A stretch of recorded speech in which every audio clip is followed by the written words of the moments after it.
Parmi tous les grands clubs d'Europe, il n'y a que le Real qui a toujours été là, qui a toujours pu compétir avec les plus grands clubs de chaque époque. La quatrième et dernière chose, c'est la mauvaise foi. Je viens de l'expliquer.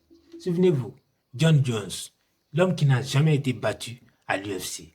Souvenez-vous de Lionel Messi, le recordman en ballon d'or. Il a remporté tous les trophées possibles et imaginables dans le football. Cristiano Ronaldo, il est né dans la pauvreté. Il s'est hissé au sommet du football mondial. Mais ce sont des personnes qui sont les plus détestées sur l'Internet. LeBron James. L'arbitre central espagnol, il n'y avait absolument rien sur Jordi Alba. Les supporters barcelonais qui crient au scandale. Le FC Barcelone qui se plaint de l'arbitrage. Comme c'est ironique. Une équipe qui a toujours bénéficié des avantages des arbitres. De la remontada contre le PSG, en passant par la demi-finale de Ligue des Champions contre celle-ci, quand on regarde dans l'histoire, on ne voit que des panoplies de matchs du FC Barcelone où ils ont bénéficié des avantages flagrants de la part des arbitres. Mais le FC Barcelone n'est pas la seule équipe à avoir très souvent bénéficié des arbitrages. L'autre équipe espagnole dont les matchs ont souvent suscité des scandales, c'est aussi le Real de Madrid. Et le dernier classico entre ces deux équipes n'a pas dérogé à la règle. Il y a eu encore des faits des yeux qui ont animé les réseaux sociaux, mais aussi les médias sportifs. Dans cette vidéo, vous allez découvrir pourquoi les plus grandes équipes du monde sont souvent avantagées par les arbitres, dont à la tête le Real Madrid. La première raison pour laquelle il y a souvent des critiques contre le Real et les gens croient très souvent que le Real bénéficie des arbitrages, c'est l'histoire et l'influence du club. Imaginez un match du Real contre Celta de Vigo où le Real est pénalisé par l'arbitrage. Personne ne va en parler. Mais lorsqu'on dit que c'est le Real qui a été avantagé face à Celta de Vigo, là tout de suite ça va enflammer l'internet. Tout le monde va parler de cette histoire parce que le Real c'est un grand club. Et quand on parle de grands clubs, souvent ça suscite beaucoup d'intérêt des internautes. Donc, l'histoire du Real et la grandeur du Real font que les gens ont toujours tendance à ramener le Real à un club qui, sans les avantages des arbitrages, n'aurait pas eu tout le succès qu'il a eu. Mais en réalité, ce n'est pas aussi simple que ça. Ce qui nous ramène d'ailleurs à la deuxième raison, la pression médiatique. Quand vous êtes un arbitre et que vous devez arbitrer un match du Real contre une équipe, peu importe l'équipe en face, vous avez toujours la pression.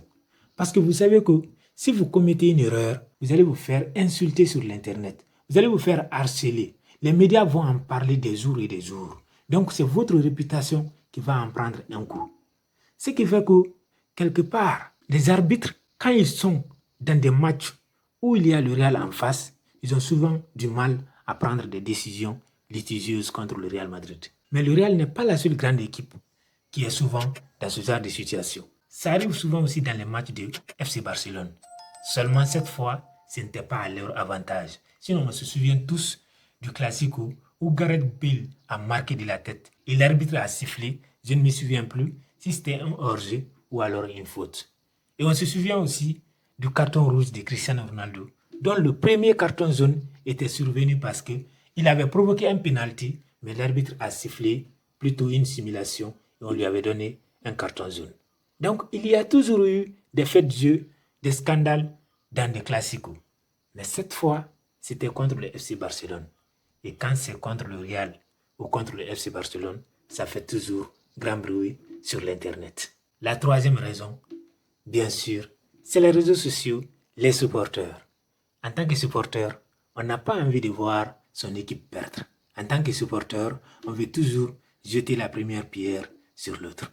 Sinon, si on observe bien les matchs joués par nos équipes week-end après week-end, il y a toujours des erreurs d'arbitrage. Cela n'est pas spécifique à un championnat donné et ce n'est pas spécifique à une compétition donnée. Dans chaque match de chaque week-end, il y a des petites erreurs d'arbitrage qui sont commises par-ci par-là.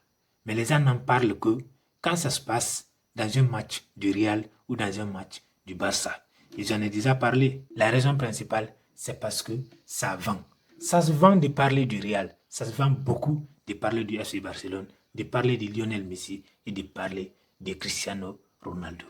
Quand tu parles des gens qui ont de l'influence ou des clubs de foot qui ont beaucoup d'influence, sûrement tu vas être lu par beaucoup de monde. Donc c'est tout à fait normal que les gens parlent beaucoup du Real comme étant l'équipe favorisée par les arbitres. Le Real est un club à succès. Le Real est la seule équipe au monde qui a régné pendant les moments de gloire des autres clubs. Pendant que Liverpool était au sommet, le Real a remporté la Ligue des Champions. Quand le Barça avait sa génération dorée, le Real a encore remporté la Ligue des Champions. Aujourd'hui, le Real compétit contre Manchester City, qui est considéré comme la meilleure équipe du monde.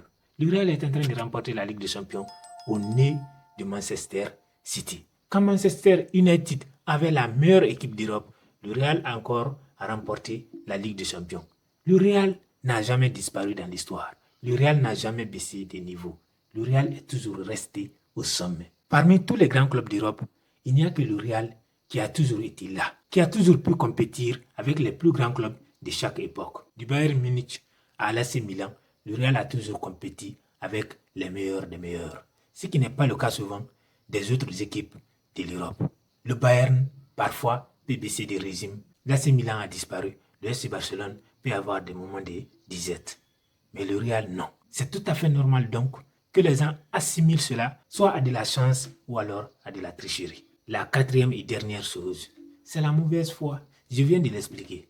Souvenez-vous, John Jones, l'homme qui n'a jamais été battu à l'UFC. Souvenez-vous de Lionel Messi, le recordman en Ballon d'Or. Il a remporté tous les trophées possibles et imaginables dans le football. Cristiano Ronaldo, il est né dans la pauvreté. Il s'est hissé au sommet du football mondial. Mais ce sont des personnes qui sont les plus détestées sur l'Internet. LeBron James, il a quitté le collège pendant qu'il était considéré comme étant le futur meilleur joueur de la NBA. Imaginez la pression qu'un gamin du lycée peut ressentir quand il quitte le collège pour aller intégrer la meilleure ligue de basket au monde. Mais LeBron James a surpassé toutes les espérances qu'on avait mises en lui. Il a dépassé toutes les limites qu'on avait placées devant lui. Devinez quoi? LeBron James est harcelé, LeBron James est insulté, humilié et ridiculisé tous les jours sur l'Internet. Pourquoi?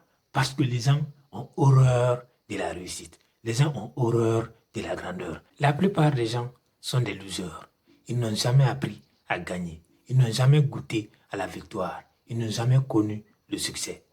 Quand ces personnes-là voient quelqu'un ou une institution qui réussit, qui a du succès, automatiquement, ils ont la haine, ils ont la rage. Le Real Madrid, à l'instar de ces grandes personnalités que j'ai citées précédemment, est victime de son succès. Les personnes souvent qui pissent sur ces gens-là, les personnes souvent qui pissent sur les célébrités, sur les personnalités à succès ou sur les institutions à succès, sont des gens qui ne savent pas ce que ça demande d'avoir du succès. Ils ne savent pas le travail abattu derrière les institutions à succès ou derrière ces personnalités-là. Certaines personnes ont des raisons justifiées. Ils sont supporters des clubs ennemis. Ils sont supporters des athlètes rivaux. Mais quand vous êtes incapable d'apprécier la grandeur, quand vous êtes incapable d'apprécier le travail abattu par quelqu'un ou par une institution pour se hisser au sommet, c'est que vous avez un problème avec vous-même. Vous avez un problème avec la réussite tout simplement. Le Real Madrid est quelque part victime de sa grandeur. Et c'est surtout ce qui fait aussi du Real Madrid le Real Madrid. Parce que plus ça parle de vous, plus vous êtes connu et plus vous continuez à grandir. Le Real Madrid, le FC Barcelone ou encore l'Atlético Madrid ont tous bénéficié à un moment donné des arbitrages. Mais ça parle beaucoup plus quand ça touche le Real ou encore le FC Barcelone. Cette vidéo arrive à sa fin. Si vous avez aimé, abonnez-vous, likez et laissez votre opinion en commentaire.